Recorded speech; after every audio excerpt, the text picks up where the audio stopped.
Good evening. Welcome to the Pearl Report. I'm Diana Lin. What is it like to suddenly lose your eyesight due to a disease or an accident?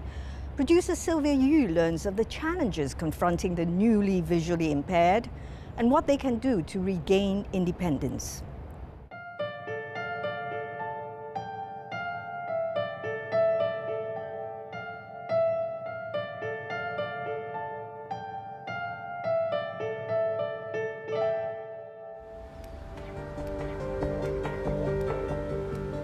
Patsy Ng, age 53, worked for more than 30 years as an obstetrics nurse at Queen Mary Hospital.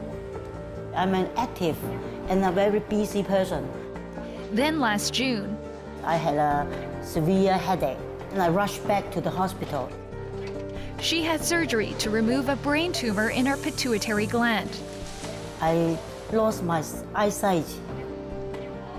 After surgery, I can only see a little bit of color, no shadow at all. I can't see anything. The doctor said, you won't be worse. There may be recovery, but how much you can recover, nobody knows. At that time, I feel very, very sad, a lot of worry, fear, and there's a lot of uncertainties. Now she can see. Shadows. I can see your figure, but sometimes it's difficult to know you are a woman or a man. It's difficult. Yeah, I can't see the facial features. She's considered legally blind with 5% vision among Hong Kong's 120,000 visually impaired people, or 1.8% of the population. 11,000 are legally blind. 95% are due to a medical condition. Like brain tumor pressing on an important visual pathway, it can end up in blindness. Sports injury, industrial injury, usually retinal detachment just happen out of the blue. Some people have more risk factors, like they are very short-sighted, they have family history of retinal detachment, they had diabetes. Most of the eye diseases are treatable and reversible if it's detected early. Patsy had no symptoms before she developed a headache. It lasted 2 days. Then she lost her sight. Because I lost control of myself. I can't do what I want. Even very simple, small things, I almost cry every day. Often you can almost see a parallel of the bereavement process. Sort of a denial, not accepting, or may become quite angry, and then the stage of negotiating. The important thing is for people to understand the adjustment, the bereavement does take time. After surgery, Patsy was sent home. There's no advice or any rehabilitation program for me, so I have to work on my own. With the help of her husband, Peter. I only thought of how to help her recover her vision, so I gave her what I thought were suitable exercises. Like practicing reading. Before Patsy lost her sight, she was a very capable person. She took care of everything at home, including mother, the children, me. After what happened, I take care of her. And their 2 sons.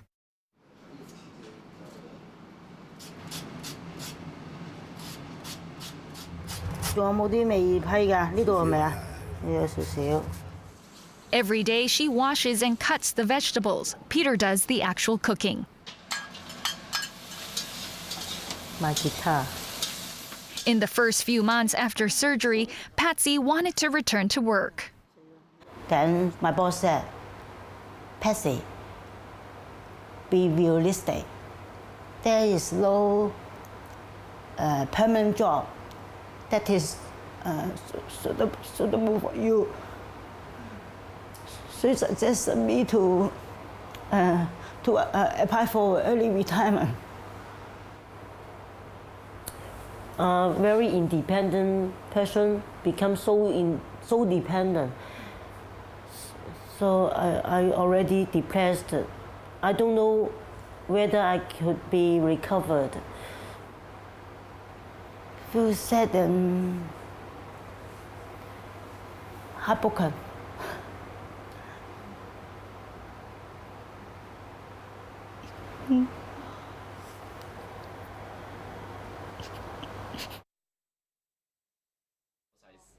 Even though the people lost the sight, they have some working abilities.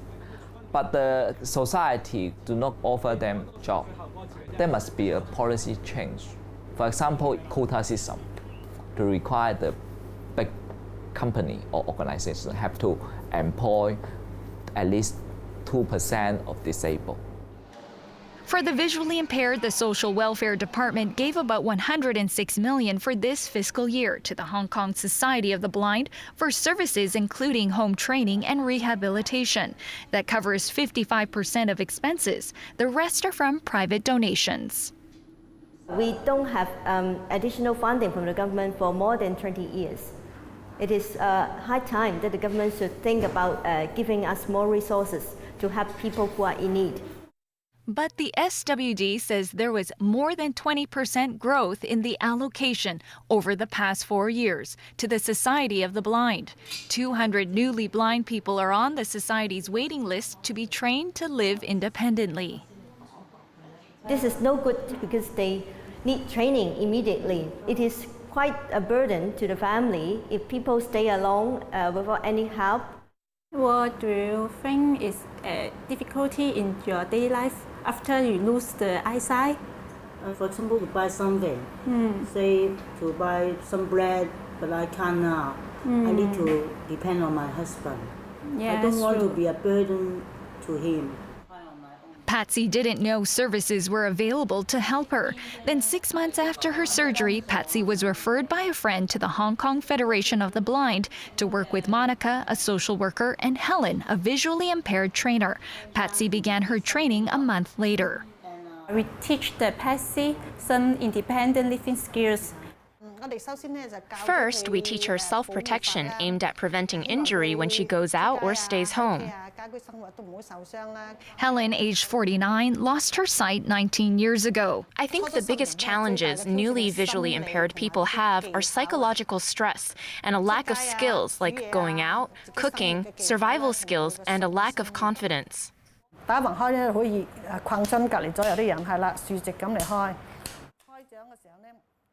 She told me try to go out more. If you learn to use the walking stick better, you can go out yourself.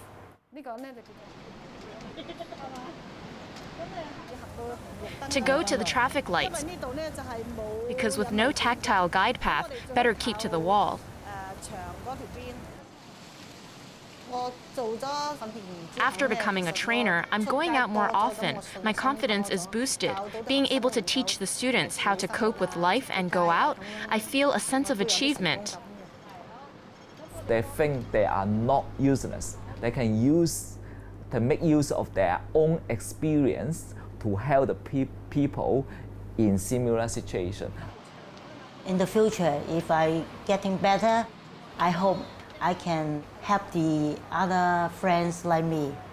Maybe go out and meet them and telling them my way of recovery, how I adjust to my new life. The benefits of peer trainer includes like, for example, to be more empathetic and also able to give very practical, workable strategies, making suggestions about resources.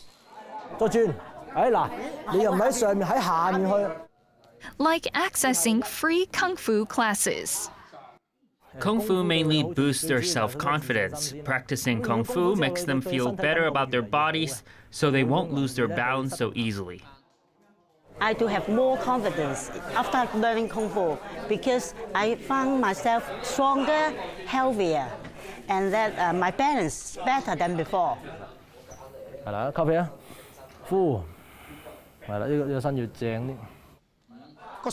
Much more confidence. We won't trip when walking.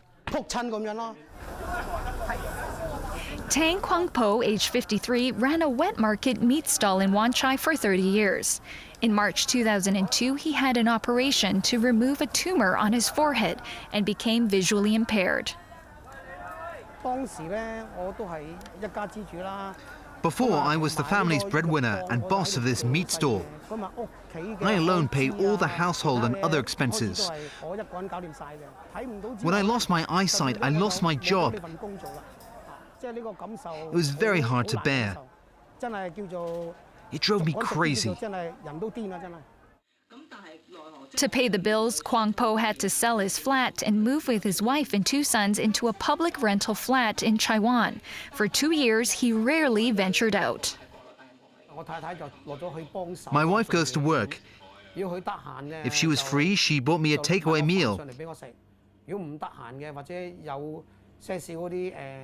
If she wasn't free, she told me to heat the leftovers in the fridge and eat it. I only ate, slept and sat.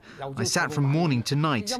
Because I was afraid of meeting my friends outside, I felt very ashamed that I can't see.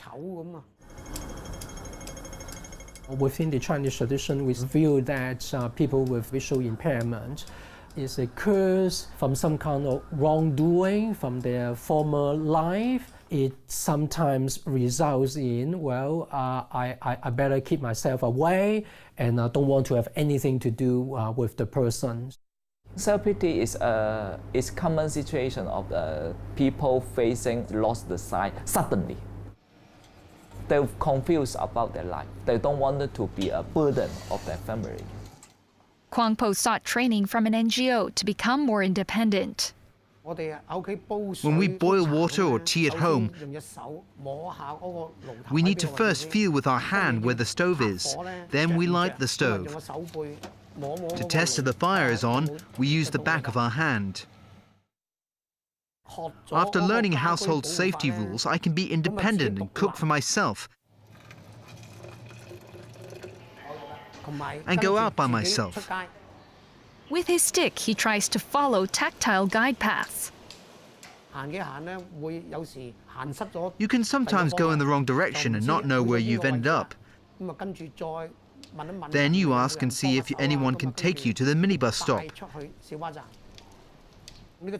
There's also this smartphone with a voice calling app which helps me.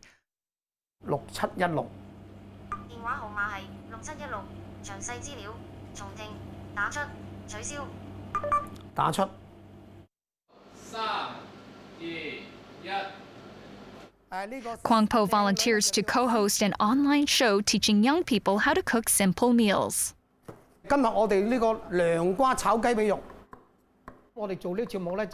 This program aims at teaching youngsters how to cook, because nowadays they don't really know how to do so. It's like contributing to society. Kwangpo is inspiring people because normally we think of the blind people, they can't cook, they cannot cook, because when they hold the knife, they will cut their fingers. Our shows is real time. People can see that he know how to hold the knife in a proper way, cut the meat. I'm much more cheerful after joining these activities. No more locking myself in at home and not going out. Coming up, the power of love. Keeps encouraging and supporting me so I could overcome many obstacles. And in the eyes of the beholder, Equal treatment. more on that when we return. Stay with us.